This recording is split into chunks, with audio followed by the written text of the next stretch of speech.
ازيكم حبايبي؟ عاملين ايه؟ رب تكونوا بخير وفي احسن حال. النهارده هنعمل مع بعض بسكوت النشادر الهش المقرمش اللي بيدوب دوب.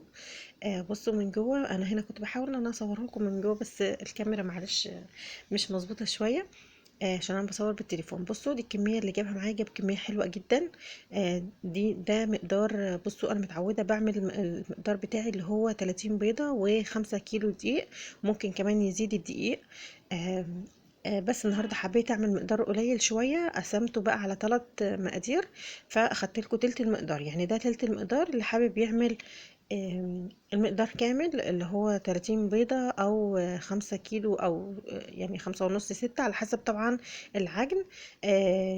يضرب بقى المقادير دي في 3. تمام. فأنا هنا خدت ايه بقى؟ بصوا المقادير دي سهلة جدا جدا جدا. آه 2 كيلو دقيق، واتنين كوبايتين سكر وكوبايتين سمنة. بس السكر اللي بتكلم فيه اللي هو سكر العادي، اللي هو مش بودرة يعني. تمام. لو هتعملي بودرة هتشوفي بقى الكوبايتين انا بوزنهم بيجيبوا نص كيلو. يعني عندك نص كيلو سمنة ونص كيلو سكر. تمام. هتطحني بقى السكر بتاعك، او الكوبايتين هتجيبي كده 2 مج كده كبير من السكر. هتطحنيه بودرة وتشوفي بقى هيجيب لك قد ايه. 3 كوبايات، 3 ونص على حسب طبعا السكر البودرة بيجيب قد ايه. طبعا هو بيزيد. تمام. فانا هنا كنت عامله بقى ايه بالميزان. يعني انا وزنت لكم السمنه كوبايتين طلعوا 480 جرام. تمام. يعني تقريبا 500، يعني 500، يعني تقريبا نص كيلو. فوزنت لحد ما وصلت بقى ايه لكيلو، الا لو وصلت تقريبا بالظبط ل 900 وحاجه يعني. من المقدار، الميزان قصدي. تمام. هنحط بقى السمنه. بصوا مقادير سهله جدا جدا جدا: 2 سمنه، 2 سكر، وكوبايه من اللبن، بس كوبايه معياريه. فالكوبايه دي طبعا قليله على الكوبايه المعياريه. الكوبايه المعياريه 250، الكوبايه دي تقريبا 200. فانا في ربع تاني هجيبه كده وحطيته علشان بس ايه اكمل الكوبايه. الكوبايه دي بقى لبن ده مغلي سخن يعني شويه. هو مش مغلي، انا بس سخنته، لان طبعا القشطه بتبقى من فوق، فانا عايزه اللبن يبقى بالقشطه وكل حاجه. فسخنته شويه عشان القشطه تدوب مع اللبن. اخدت كده ربع عشان ادوب فيه النشادر. علشان ايه؟ في ناس بتخاف من النشادر تكون مش كويسه او قديمه، تكون مش شغاله يعني. عشان ما تبوظش معاكي العجين برضو اتاكدي برضو ان النشادر شغاله. هاخد كده ربع كوبايه من اللبن. انا رجعت من الكوبايه المعياريه في الكوبايه التانية كده ربع كوبايه، بس هسيبها تبرد شويه علشان ادوب فيها النشادر تكون دافيه يعني. هضرب بقى السمنه والسكر مع بعض كده كويس جدا. طبعا كل ما كانت السمنه ساقعه شويه، سنه يعني مش ساقعه قوي يعني. آه، يعني تكون ماسكه نفسها، ما تكونش سايحه، ما تكونش سخنه كمان.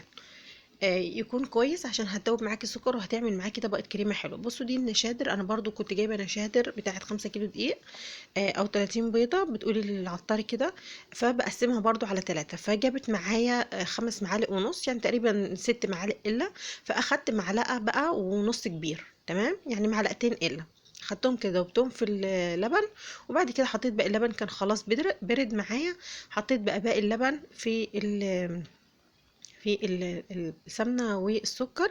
هضربهم كده شوية لحد ما يمتزجوا كده شوية، وهيرجع تاني كريمي. بعد ما هيبقى بيسيح كده يرجع معاكي تاني ايه كريمي كده وحلو. اهم حاجة ان احنا ندوب السكر كويس جدا، علشان السكر ده هو اللي لما بيبقى موجود كده ومش مش مضروب كويس، هو اللي بيعمل معاكي بيخرز كده وبيبقى شكله مش كويس في البسكوت. من جوه هتلاقي كده فيه نقط كده غامقة، هو ده هيبقى ده كده بيبقى فيه سكر مش دايب كويس. دلوقتي بقى هنحط البيض. انا هعمل بقى 10 بيضات. بصوا في ناس بتقلل البيض، يعني ممكن، يعني في ناس بتحط 5 بيضات يعني مش شرط عندك ان انتي تحطي 10 بيضات. لا، في ناس بتحط يعني لو البيض كبير خالص بتحط مثلا 6 بيضات، 5 بيضات. بس طبعا المقدار بيختلف تقريبا شوية، يعني ممكن تقليل السكر شوية، ممكن تقليل السمنة، ممكن بتقليل الدقيق. بيبقى كيلو ونص مثلا بدل 2 كيلو. آم، بس انا المقدار ده مظبوط معايا جدا، وبجيب معايا كمية حلوة، وبيبقى طعمه حلو جدا. البسكوت بيبقى هش وبيبقى مقرمش وبيبقى حلو جدا جدا جدا. فده البسكوت بتاع زمان اللي احنا متعودين عليه. دي المقادير بتاعته، ده مقادير مظبوطة ومضمونة يعني. بس فهاخد كده ال10 بيضات حطيتهم، هحط بقى عليهم رشة من الفانيليا. وبصي بقى عايزة اقولك بقى على حاجة: لو انت عايزة تضربيهم مع السمنه يبقى هتحطي بيضه بيضه وتضربي كده لحد ما تختفي.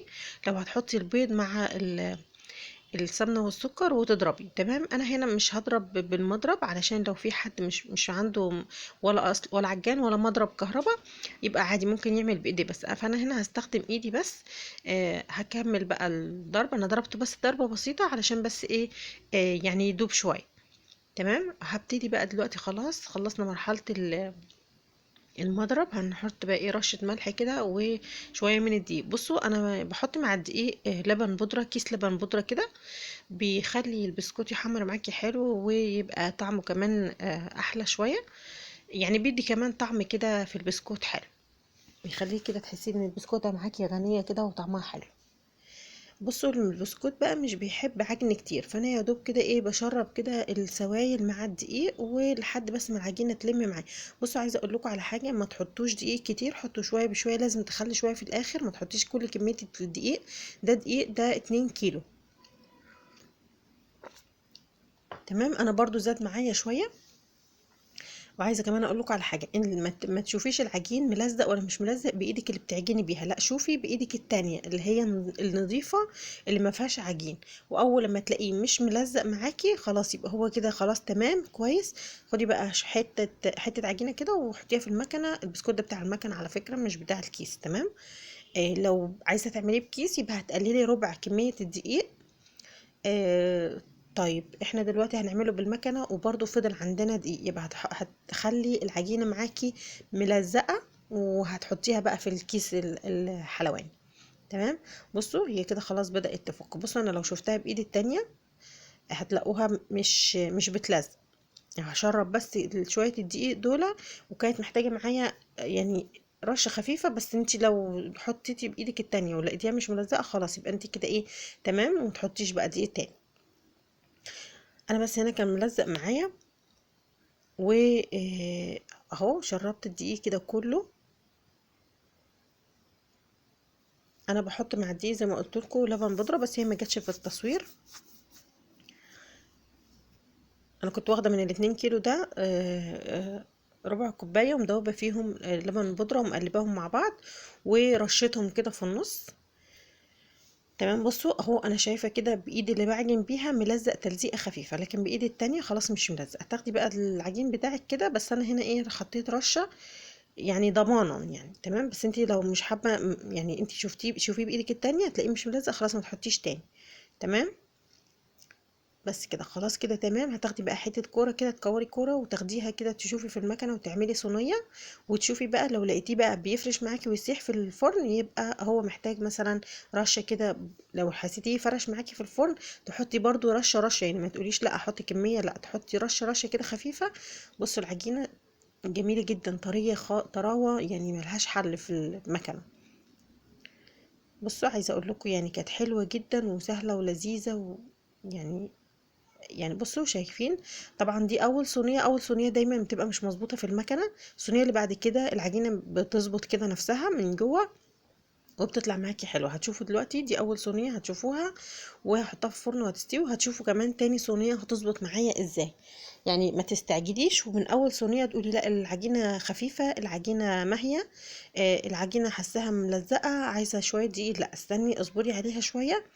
كمان لو انت حاسه لو انت مش هتشتغلي في البسكوت على طول يبقى ما تخليهوش الدقيق بتاعه مظبوط قوي، لا خليه خفيف شويه لو انت هتسيبيه شويه ومش هتشتغلي فيه على طول. لو هتسيبيه يريح. بصوا دي الصينيه التانية، بصوا شايفين شكل العجينه حلو ازاي وناعم جدا وحلوه يعني. الموز ده اللي هو الرسمه مش باينه قوي فمش مطلع رسمة البسكوت مش مطلعها يعني قوي. تمام، ومخليها كده زي مشرشرة شوية في الجناب ومن فوق كمان. تمام، فده ده بيبقى على حسب الموز بتاع المكنة. بصوا اهو، يعني حتى هتلاحظوا في البسكوت في بسكوتة ناعمة وبسكوتة مشرشرة. ده بيرجع للموز بتاع المكنة او للمكنة. يعني المكنة انا بصراحة ما دهنتهاش في الاول. المفروض بندهن الموس الاول قبل ما تحطي فيه العجين. انا ما دهنتهاش فالعجينة جوه ملزقة يعني تقريبا. يعني انا دايما بعمل عند مامتي فبتدهن المكنه الاول وبتعمل. بصوا شايفين البسكوته في واحده هتلاقوها ناعمه وواحده هتلاقوها مشرشره جامد، تلاقوها منقطه من فوق. دي كده كانت الكميه دي، كميه 10 بيضات. جاب لي كميه حلوه قوي. بصوا الصواني دي كبيره، انا قربت ايدي بس عشان تعرفوا مساحتها قد ايه ومقاسها قد ايه بالنسبه لايدي، لان هي من بعيد باينه قليله. غير ان كان في صينيه كامله، بصوا اتحرقت معايا، اتحرقت كده من تحت. آه وحمرت جامد تمام. فدي الكميه بتاعت 10 بيضات، بيجيب كميه حلوه قوي قوي قوي. آه دي طريقة ومقادير مظبوطة ومضمونة وحلوة جدا، امشوا عليها هتلاقوها حلوة مظبوطة ومش متعبة خالص. و طعم البسكوت حلو جدا، طعمه غني وكمان هاشش جدا، وكمان بيدوب جدا يعني في كوباية الشاي وكوباية اللبن. واتمنى يا رب ان انا يعني تستفادوا مني ولو بمعلومة بسيطة. بصوا البسكوت هنا انا كنت بدوس بالراحة كده، بيدوب دوب وبيتكسر على طول. اتمنى يا رب الفيديو يعجبكم وتستفادوا ولو بمعلومة بسيطة خالص. ما تنسوش بقى تشتركوا في القناة وتفعلوا زرار الجرس عشان يوصلكوا كل الفيديوهات الجديدة. وقولوا لي بقى عايزين اعمل لكم ايه من المخبوزات. انا هعمل البسكوت وهعمل فايش، وان شاء الله اعمل لكم غريبة وبيتي فور ولانكشاير، كل الفيديوهات دي اعملها لكم. وقولوا لي بقى ايه الحاجات اللي انتوا عايزينها تحبوا ان انا اعملها لكم. وما تنسوش بقى لو عجبكم الفيديو ما تنسوش تعملوا لي لايك وشير للفيديو. واتمنى اشوفكم في فيديو جديد. انا هنا كنت بحاول ان انا امسح لكم الكاميرا، كنت حاسه ان في حاجه في الكاميرا، فكنت عايزه ابين لكم من جوه في فراغات وحلوه قد ايه. اتمنى اشوفكم في فيديو جديد. باي باي.